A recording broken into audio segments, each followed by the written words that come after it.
Hello, church. Here in James 2, it's a somewhat of a contested passage. You hear people often trying to pit what the Apostle James says here versus what the Apostle Paul says elsewhere about faith and works as it relates to our justification or our salvation.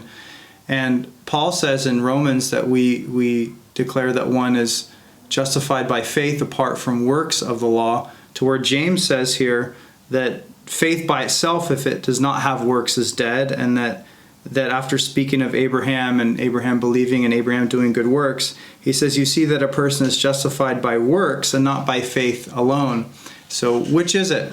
Is the Bible contradicting itself? Are James and Paul speaking different things here? I think it's important to consider Paul is arguing in his context typically against a wrong view of works. Works that would be added to the finished work of Christ in the gospel to make people acceptable before God, to where James is arguing against an improper view of faith, and a faith that doesn't do works or doesn't care to do works. And that is very important to James, for us to do works. Doing good works is, of course, an aspect of our Christ-likeness and our obedience to the God who commands. And James earlier has said we're not just to be hearers of the word, but doers of the word as well. That we're to be quick to listen, slow to speak, slow to anger.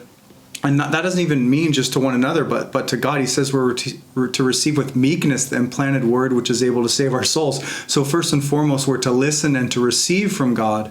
And the type of faith that James is arguing against here would just be that as classified as intellectual assent. Just an assent or even an awareness or acknowledgement of the truthfulness of what's happened. You think of the verse that he uses. He says in verse 19, so you believe that God is one, you do well. Even the demons believe and shudder. So the demons would be very orthodox in how they approach Jesus. They'd run up to him, they'd bow down to him. What have you to do with us, the Holy One of Israel? They knew all about Jesus, who he was. And yet that is not enough to save, because there is no trust. There is no love. The demons they love all the wrong things, and they hate God and hate Christ, though they acknowledge his authority. And so James' concern here is that there's a faith that isn't accompanied by, I would say, the fruit of faith, or the evidences of a true and lively faith, which are good works. James realizes we're going to sin. Just a few verses later, he says, for we all stumble in many ways. So he's not arguing against a perfect works righteousness that makes people justified, that would be righteous and forgiven in the sight of God.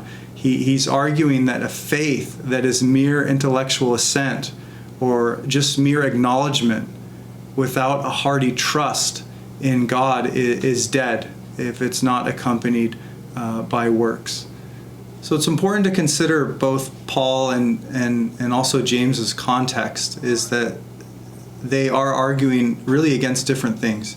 Paul, a false view of works as it relates to our justification, and James is arguing against a false view of faith, one that is dead and not accompanied by good works as it relates to our salvation. Be blessed.